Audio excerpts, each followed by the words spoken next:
All right, let's get into it. Today, we're diving deep into General Organic Chemistry, or GOC. Now, if you're gearing up for exams like NEET, you might think GOC is just this massive list of things you have to memorize, but I want you to just forget that idea for a second. GOC isn't about memorization. It's about seeing the blueprint. It's really a giant, logical puzzle, and by the time we're done here, you're going to have the key to solve it. So, think about this. We are literally surrounded by millions of different organic molecules. They're in the plastics we use, the clothes we wear, the medicines that keep us healthy. They all seem so different, right? But here's the secret. They all play by the exact same set of rules. The real question is, what are those rules?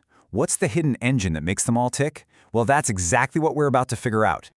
So here's our game plan. We're going to start with the absolute star of the show, carbon.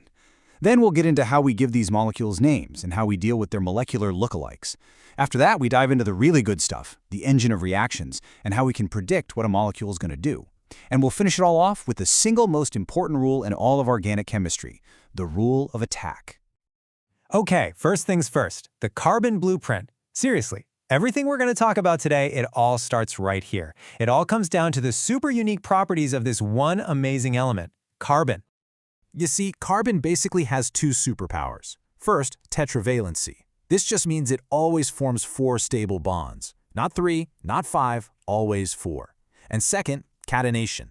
This is a fancy word that means it's amazing at bonding with itself, forming these super long, stable chains and even rings. Just these 2 powers alone are the reason we have this incredible, mind-boggling variety of organic molecules. So, we know carbon makes 4 bonds, but how are they actually arranged in 3D space? That's where this idea of hybridization comes in. It's what decides a molecule's shape. If a carbon only has single bonds, it's sp3 hybridized, and you get this 3D tetrahedral shape. If it's got a double bond, it's sp2, and it's totally flat. And with a triple bond, it's sp, making a perfect straight line. And this is so important because in chemistry, a molecule's shape completely determines what it can and can't do. Shape is everything. Now, can you imagine drawing out every single atom for a complex molecule? It would take forever. So chemists came up with this brilliant shorthand. In these bond line formulas, every corner and the end of every line represents a carbon atom, and we just assume the hydrogens are there to fill out carbon's 4 bonds. It's the fast, clean, universal language of organic chemistry. All right, we can draw them, but how do we talk about them? We need a system, right? A way to give every single molecule a unique name and to understand its relatives. Or, as I like to call them, its doppelgangers. The official system is called IUPAC, and it's actually pretty simple. It just boils down to these 3 steps. 1. Find the longest carbon chain. That's your word root. 2. Find the most important part of the molecule, the functional group, and that gives you the suffix, or the ending. And 3.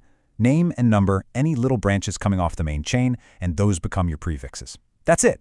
It's a system that means a chemist in Tokyo and a chemist in Toronto can hear the same name and draw the exact same molecule. Now, about those doppelgangers. Isomers are, honestly, one of the coolest concepts in chemistry. We're talking about completely different compounds that have the exact same molecular formula. You know, it's like having the same box of Lego bricks, but using them to build 2 totally different things. Same parts, just put together differently. And this breaks it down perfectly. You've got 2 main types. Structural isomers have a totally different blueprint. The atoms are literally connected in a different order. But then you have stereoisomers. Here, the connections are the same, but they're arranged differently in 3D space. The classic example is your left and right hand. They have all the same parts connected in the same way, but they're non-superimposable mirror images of each other. Okay, we've nailed down the structure part. Now we get to what I think is the most important part of GOC, especially if you're studying for an exam. We're diving into the engine of reactions. We're going to stop asking what and start asking why. Why do these reactions even happen in the first place?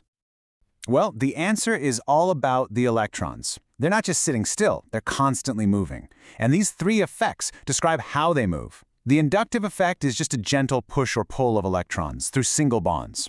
Resonance is way more powerful. It's when electrons are shared or delocalized across multiple bonds, which makes a molecule super stable. And then there's hyperconjugation.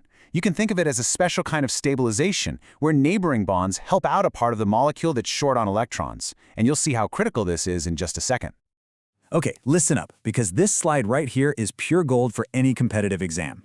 In the middle of a reaction, you often form these really short-lived, unstable things called intermediates, and their stability basically decides the outcome of the reaction. Take a carbocation. It's got a positive charge, it's electron poor. So anything that donates electrons, like the inductive effect or hyperconjugation, is going to make it more stable. That's why a tertiary carbocation with 3 electron-donating neighbors is the most stable. But look at the carbanion. It's the complete opposite. It's already electron-rich, so those same donating groups actually make it less stable. It's all about what the intermediate needs. So, this is where we put it all together. We can now use these rules to actually solve problems. This section is all about predicting how molecules will behave, and we're going to tackle the most common type of GOC question out there, comparing how acidic or basic different molecules are. This right here is the golden rule of acidity. I want you to burn this into your brain. Don't worry so much about the acid itself. Instead, focus on what's left behind after it donates its proton. The more stable that leftover piece, the conjugate base, is, the stronger the original acid was. It's all about the stability of the product. So, how do we make that conjugate base more stable? We use our electronic effects. It's that simple. If that new negative charge can be spread out over several atoms through resonance, that's incredibly stabilizing.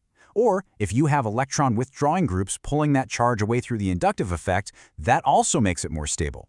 More stability equals a stronger acid. See? It all connects. Now for bases, we kind of flip the logic. A base's whole job is to donate a pair of electrons to make a new bond. So it follows that a stronger base is one whose lone pair of electrons is more, well, available. It's ready and eager to be donated. And guess what we use to figure this out? Yep, our electronic effects again. If you have electron donating groups, they push electron density towards that lone pair, making it way more available to attack and making the base stronger. But if that lone pair is tied up in resonance, being spread all over the molecule, it's not available to donate, and that makes for a much, much weaker base. And that brings us to our final, and maybe most important section. We've built up all this knowledge about structure, about electrons, about stability, and it all leads to this moment. Understanding the one fundamental interaction that is at the heart of every single organic reaction. Look, in any given reaction, there are only 2 main players. You have the nucleophile. The name literally means nucleus-loving, and since the nucleus is positive, the nucleophile must be electron-rich. It has extra electrons, and it does the attacking. Then you have the electrophile. It's electron-loving, which means it's electron-poor. It wants electrons, and it's the one that gets attacked. Rich attacks poor. That's the entire game. And this is the ultimate takeaway. I'm not exaggerating. Every single reaction mechanism you will ever learn, no matter how complicated it looks, boils down to this one simple story. An electron-rich nucleophile attacks an electron-poor electrophile.